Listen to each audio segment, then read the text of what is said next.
Irmãos, Esdras capítulo 3, versos 8 a 13. Vamos meditar um pouco na palavra de Deus. Então abra a sua Bíblia, Esdras capítulo 3, versos 8 a 13. Nós concluiremos hoje esse capítulo com a graça do nosso Deus. Esses versos, irmãos, eles dizem assim, na verdade nós leremos a partir do verso 7. Deram, pois, o dinheiro aos pedreiros e aos carpinteiros, como também comida, bebida e azeite aos sidônios e tiros, para trazerem do Líbano madeira de cedro ao mar, para Jope, segundo a permissão que lhes tinha dado Ciro, rei da Pérsia, no segundo ano da sua vinda à casa de Deus, em Jerusalém, no segundo mês, Zorobabel, filho de Sealtiel, e Jesua, filho de Josadac, e os outros seus irmãos, sacerdotes e levitas, e todos os que vieram do cativeiro a Jerusalém, começaram a obra da casa do Senhor e constituíram levitas da idade de 20 anos para cima, para a superintenderem. Verso 9. Então se apresentaram Jesua com seus filhos e seus irmãos, Cadmiel e seus filhos, os filhos de Judá, para juntamente vigiarem os que faziam a obra da casa de Deus, bem como os filhos de Enadad, seus filhos e seus irmãos, os levitas. Quando os edificadores lançaram os alicerces do templo do Senhor, apresentaram-se os sacerdotes, paramentados com trombetas, e os levitas, filhos de Asaf, com símbolos, para louvarem o Senhor, segundo as determinações de Davi, rei de Israel. Cantavam alternadamente, louvando e rendendo graças ao Senhor com estas palavras: Ele é bom, porque a sua misericórdia dura para sempre sobre Israel. E todo o povo jubilou com altas vozes, louvando ao Senhor por se terem lançado os alicerces da sua casa. Porém, muitos dos sacerdotes e levitas e cabeças de famílias já idosos que viram que viram a primeira casa, choraram em alta voz quando à sua vista foram lançados os alicerces desta casa. Muitos, no entanto, levantaram as vozes com gritos de alegria, de maneira que não se podiam discernir as vozes de alegria das vozes do choro do povo, pois o povo jubilava com tão grandes gritos que as vozes se ouviam muito longe. Amém. Vamos orar? Deus eterno, que a tua graça, Senhor amado, esteja sobre cada um de nós neste momento. Ilumina nossa mente e nossos corações, para que recebamos a tua palavra e a coloquemos em prática no dia a dia, em nome do teu Filho Jesus. Amém. Nos versos anteriores, podemos perceber que, mesmo tendo passado tantos anos distantes de suas casas, vivendo como escravos na Babilônia, os filhos de Israel não perderam o desejo de manter comunhão com Deus. Embora alguns tenham preferido permanecer na Babilônia, outros tantos viviam lá, mas em suas mentes, em seus corações, o desejo de voltar à terra da promessa estava sempre presente. Era algo vivo em suas memórias, e que era passado de pai para que, sob a liderança de Jesua e Zorobabel, homens cujos corações estavam dispostos a servir a Deus com fidelidade à sua palavra, Deus nos despertou para isso. Nós falamos sobre esse assunto. O povo retorna para Jerusalém para dar início à reconstrução do templo do Senhor que estava em ruína. A título de aplicação, nós ressaltamos que, assim como os judeus passaram 70 anos em terras peregrinas, somos nós aqui no mundo. Aqui somos forasteiros, somos peregrinos, e devemos ter essa verdade bem definida dentro de cada um de nós. Estamos no mundo, sim, mas não devemos depositar nele nossa esperança, nem amoldar os nossos corações a ele, porque nossa estadia aqui é temporária, irmãos. Dentro em breve aparecerá no céu o sinal do Filho do Homem, e todos nós, todos os povos da terra se lamentarão e verão o Filho do Homem vindo sobre as nuvens, diz a palavra de Deus, com poder e muita glória. E a Bíblia diz ainda: Ele, o Senhor, enviará os seus anjos com grande clamor de trombeta, os quais reunirão os seus escolhidos dos quatro ventos, de uma a outra extremidade dos céus. Aí sim, quando isso acontecer, passaremos a usufruir da plenitude das bênçãos salvíficas com as quais cada um de nós fomos imerecidamente agraciados por Deus o Pai, através de Jesus Cristo, o Filho de Deus. Sendo assim, irmãos, em nossos corações deve permanecer viva a esperança de libertação total deste lugar. Embora, repito, sejamos libertos, e de fato somos, acreditamos e cremos assim, o Senhor nos libertou, contudo, não desfrutamos ainda da plenitude das bênçãos relacionadas à nossa salvação. Falamos sobre isso no último sermão. Isso só acontecerá quando Cristo vir buscar a sua igreja. Aí sim, naquele dia, a igreja do Senhor desfrutará de todas as bênçãos com as quais fomos abençoados por Deus. Isso em sua plenitude, em sua totalidade. Entretanto, já é possível cada um de nós desfrutar aqui, agora, da presença auxiliadora do nosso Deus, contar com a sua assistência nos tempos de adversidades, porque fomos unidos a Ele, fomos ligados a Ele. O acesso ao nosso Deus nos foi graciosamente concedido através do sacrifício de Cristo, de sua morte, seu sangue derramado na cruz do Calvário, tipificado, representado inúmeras vezes no altar restaurado pelos filhos de Israel.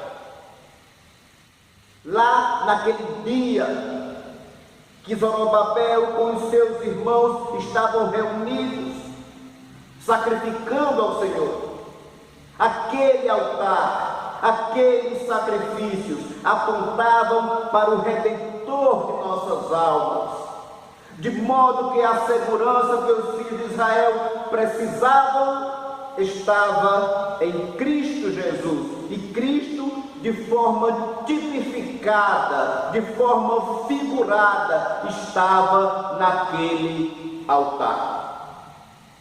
Vimos essas questões nos versos anteriores, mas, dando continuidade, os versos 7 a 13, nós concluiremos esse capítulo 13. A reconstrução do templo propriamente dito. Já vimos que esse processo de reedificação do templo foi iniciado pelo altar. Os filhos de Israel, desde o primeiro dia do 7º mês, começaram a oferecer holocaustos ao Senhor. A Bíblia diz que ainda não estavam postos os fundamentos do templo do Senhor. Antes mesmo de os fundamentos do templo serem lançados, eles construíram o altar e passaram a oferecer sacrifícios ao Deus de Israel. E ao voltarmos os olhos para o verso 7, é interessante perceber a semelhança nas providências que foram tomadas para que essa obra de reconstrução do templo fosse realizada. Porque quando comparadas com os preparativos na época do primeiro templo construído por Salomão, ainda que sejam levadas em consideração as devidas proporções, é claro, aqui no verso 7 temos as seguintes informações. Olha aí em sua Bíblia, verso número 7. Deram, pois, o dinheiro aos pedreiros e aos carpinteiros, como também comida, bebida e azeite aos sidônios e tírios, para trazerem do Líbano madeira de cedro ao mar, para Jope, segundo a permissão que lhes tinha dado Ciro, rei da Pérsia. Salomão, ao construir o primeiro templo, faz uso dessa metodologia. A logística é muito semelhante. Em 2 Crônicas, no capítulo 2, no verso número 10, temos que foram dados aos cortadores de madeira 20.000 coros de trigo batido, 20.000 coros de cevada, 20.000 batos de vinho e 20.000 batos de azeite. Aqui no verso 7, vemos que a madeira para a reconstrução veio por via marítima para Jope, assim como Crônicas também relata. Nos versos 15 e 16 do 2º capítulo de Crônicas nós temos: agora, pois, mande o meu Senhor para os seus servos o trigo, a cevada, o azeite e o vinho que falou, e nós cortaremos tanta madeira no Líbano quanta houveres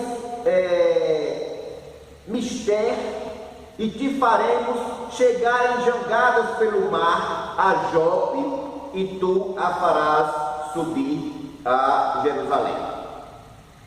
Essa semelhança, ela não deve ser vista como uma simples coincidência, mas resguardadas as devidas proporções, como uma continuação do primeiro templo. Dito isso, inicia-se a construção do templo em si, propriamente dito. Localize em sua Bíblia o verso número 8, Esdras 3, verso 8. Veja que diz assim: no 2º ano da sua vinda à casa de Deus em Jerusalém, no 2º mês, Zorobabel, filho de Sealtiel, e Jesua, filho de Josadac, e os outros seus irmãos, sacerdotes e levitas, e todos os que vieram do cativeiro a Jerusalém, começaram a obra da casa do Senhor, e constituíram levitas da idade de 20 anos para cima, para superintender. Passou-se a Páscoa no primeiro mês, e aí Zorobabel lidera o povo no segundo mês para a edificação do templo. E aqui estamos mais uma vez diante de outra semelhança com o primeiro templo, porque foi também no segundo mês que Salomão iniciou sua construção.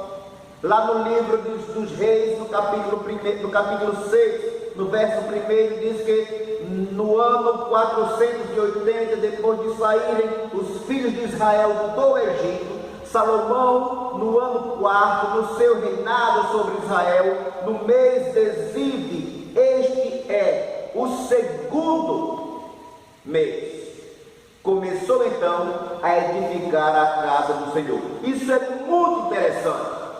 Há uma harmonia empregada em termos de metodologia, em termos de logística.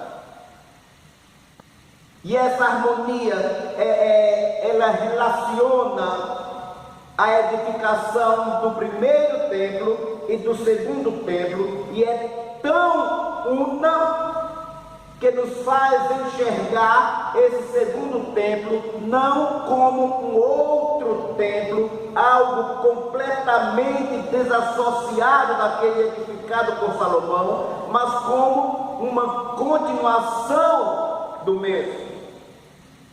E a partir desse verso de número 8, nós vemos que o dia tão aguardado pelos filhos de Israel havia chegado. As famílias, elas estavam unidas como um só povo, buscando, trabalhando, lutando para que a obra fosse edificada. Estavam empenhados, todos lutando para que o propósito de reconstrução fosse cumprido cabalmente. Eram jovens, pessoas que ouviram falar acerca da majestade do primeiro templo, mas que não o presenciaram. Ainda assim, eles estavam lá. E o zelo com que essa obra estava sendo realizada chama a atenção, porque no final do verso 8 somos informados que as etapas da construção eram cuidadosamente vigiadas. Eles começaram a obra da casa do Senhor e os levitas superintendiam essa obra. A construção deveria seguir a determinação de Deus. Por isso, vimos nos versos anteriores que Esdras várias vezes usou a expressão assim como está escrito. Quando eles construíram o altar, lá no verso 2, diz que construíram o altar para sobre ele oferecerem holocaustos, como está escrito na lei de Moisés, homem de Deus. Perceba que as coisas não estavam sendo feitas de qualquer forma. Elas eram vigiadas, acompanhadas, superintendidas. Com a construção do templo propriamente dito, também foi a mesma coisa. Foi assim. Os levitas superintendiam as obras.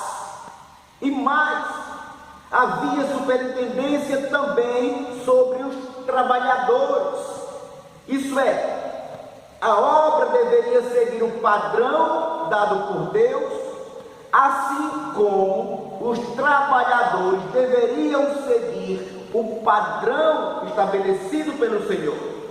Veja que o verso 9 diz assim: então se apresentaram Jesus com seus filhos e seus irmãos, Cadmiel e os filhos de Judá, para juntamente vigiarem os que faziam a obra na casa de Deus. Irmãos, nós estamos falando de uma nação que sofreu duramente durante 70 anos como forasteira e peregrina por conta de sua rebelião contra Deus, mas que agora havia recebido do Senhor outra oportunidade para viver de acordo com a sua real vocação, a de proceder retamente perante o seu Deus. Era assim que eles deveriam viver. E muitos dos que ali estavam sentiam seus corações ardendo por vivenciar as maravilhas que seus antepassados e outros remanescentes lhes contaram. Eles estavam ali, eufóricos, zelando não só a obra, mas os obreiros, a fim de que as determinações de Deus não fossem violadas mais uma vez, a fim de que os mandamentos do Senhor não fossem deixados de se cumprir mais uma vez. Como isso é bom, irmãos! Permita-me abrir um parêntese aqui para dizer que os erros que cometemos no passado devem servir para que nós não os reproduzamos novamente no presente. Entenda isso. Devemos olhar para trás, ponderar nossos atos, a fim de que andemos em conformidade com nossa real vocação. A ideia é esta. Nossa vocação é de eleitos de Deus, escolhidos por Cristo. Essa superintendência, tanto da obra quanto daqueles que trabalhavam nela, me faz enxergar o zelo preventivo de Jesua e Zorobabel para que erros não fossem cometidos novamente. Isso traz à minha mente duas passagens. Uma delas encontra-se no livro de Provérbios, no capítulo 28, no verso número 13, que diz assim: o que encobre as suas transgressões jamais prosperará, mas o que a confessa e deixa alcançará misericórdia. Na prática, acredito que era esse o sentimento que permeava os corações dos filhos de Israel quando empreendiam todo aquele zelo na reconstrução, vigiando tanto a obra quanto os trabalhadores da obra.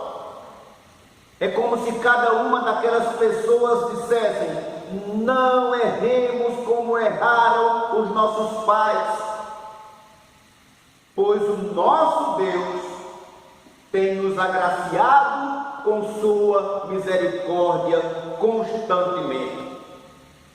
A outra passagem que vem à minha mente encontra-se no Novo Testamento. Ela foi escrita pelo apóstolo Paulo à igreja de Éfeso, no capítulo 4, no verso 1. Paulo diz: rogo-vos, pois, eu, o prisioneiro no Senhor, que andeis de modo digno da vocação a que fostes chamados. Em outras palavras, sabe o que isso significa? Vigilância, zelo, obediência aos mandamentos do Senhor. É andar, é viver, proceder segundo aquilo que está escrito. É isso. Entendemos que eles estavam fazendo exatamente isso.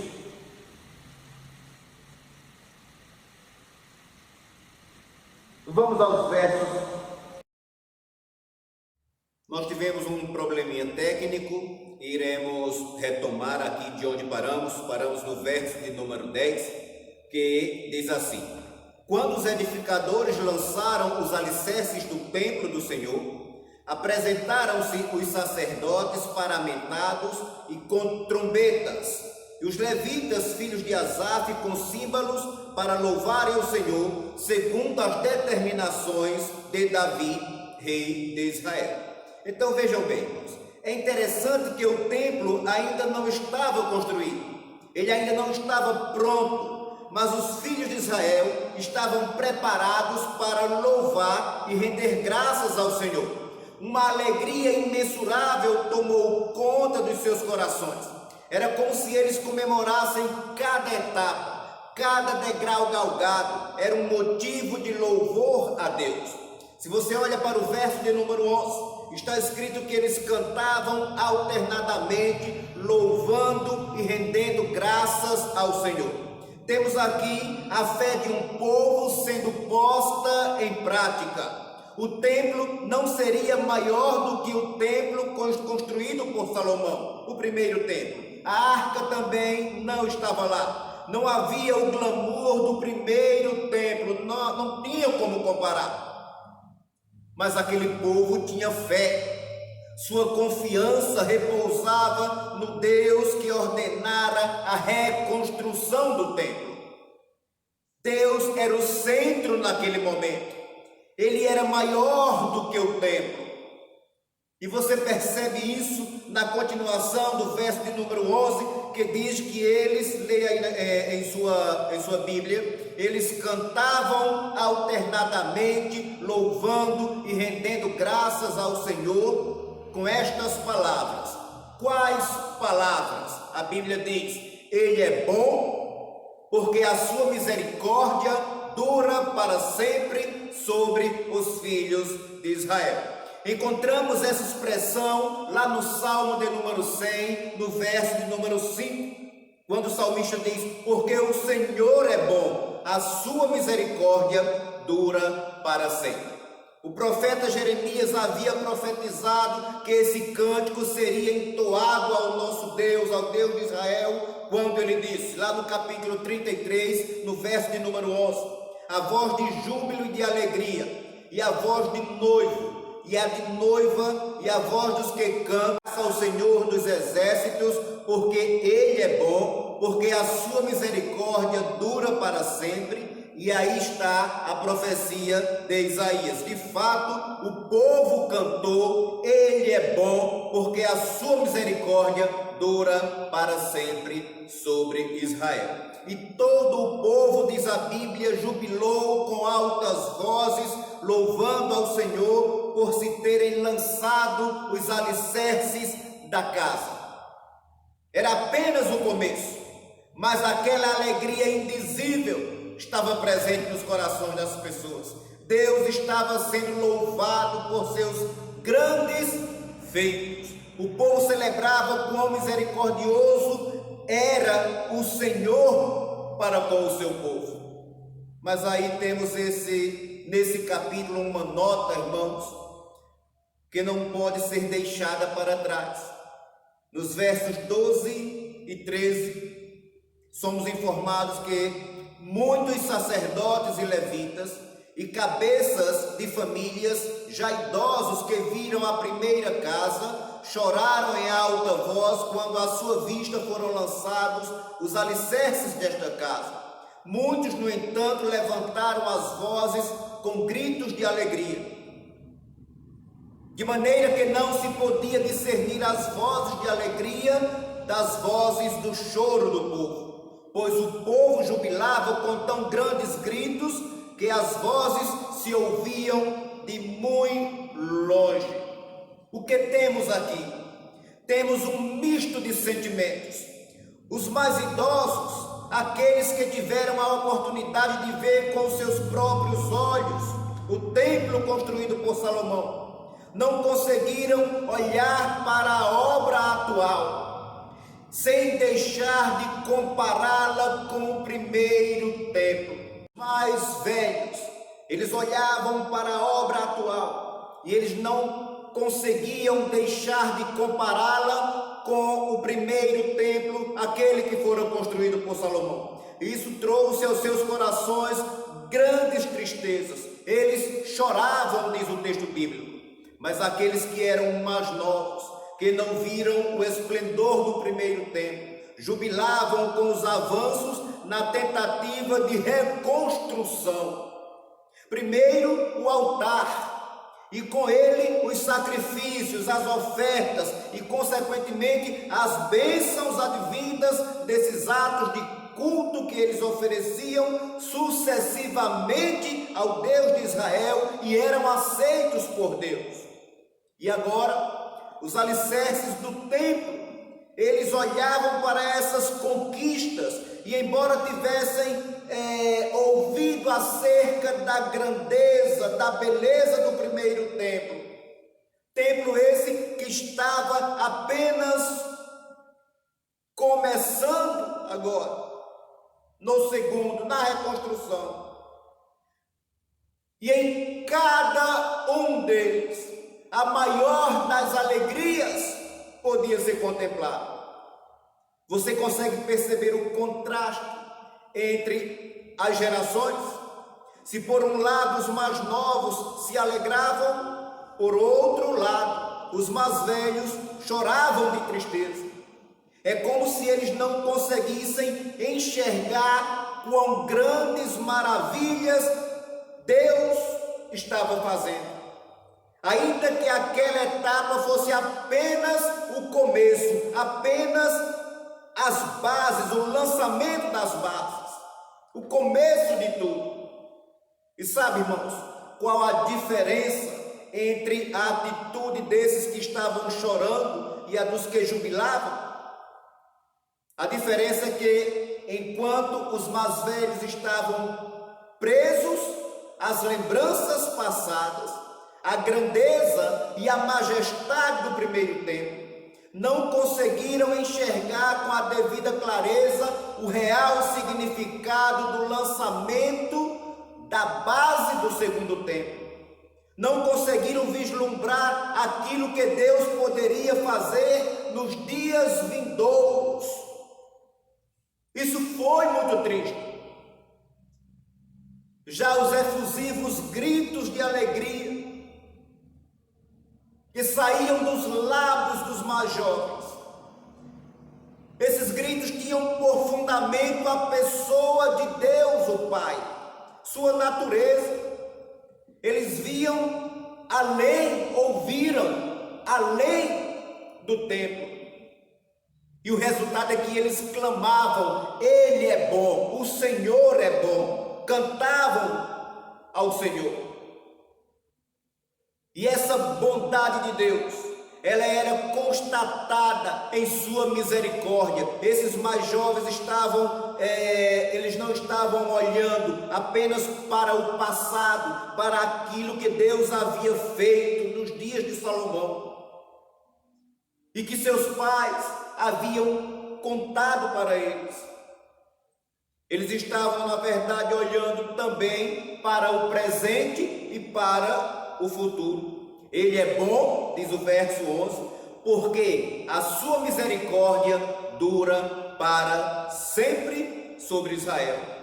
O retorno a Jerusalém, o altar reconstruído, as ofertas oferecidas ao Senhor, as ofertas recebidas para a reconstrução da casa do Senhor, as bases do templo que foram lançadas eram mais que suficientes para que eles entendessem que, mesmo tendo passado 70 anos na Babilônia e estando eles agora em Jerusalém, ainda que havendo oposições de outros povos na reconstrução, o Deus de Israel jamais havia os abandonado.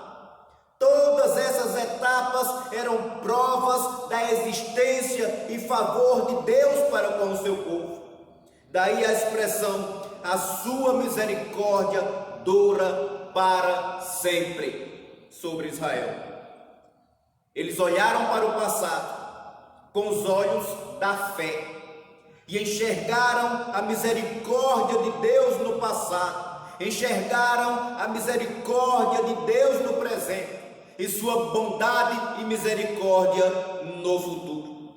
Ao invés de olhar para cada uma dessas etapas com regozijo em seus corações, muitos olharam com tristeza, porque o que os seus olhos viam eram infinitamente menores do que aquilo que eles viram lá no passado. Mas os gritos de alegria que os mais jovens deram representava a manifestação da fé em Deus e naquilo que Ele poderia fazer. Enquanto que as vozes de choro se constituíam em uma manifestação triste e reprovável. Uns olhavam apenas para as bases do templo, e olhando apenas para essas bases do templo, eles conseguiam enxergar Deus, suas obras, sua majestade, sua misericórdia, o seu poder. O Senhor era a alegria daquele povo. O Senhor é a nossa alegria. E por isso eles louvavam a Deus. A convicção era que Deus estava entre eles. E por isso eles glorificavam, dizendo: Ele é bom, o Senhor é bom, a sua misericórdia dura para sempre. Enquanto que outros, eles viram não só as bases, mas eles viram o templo inteiro.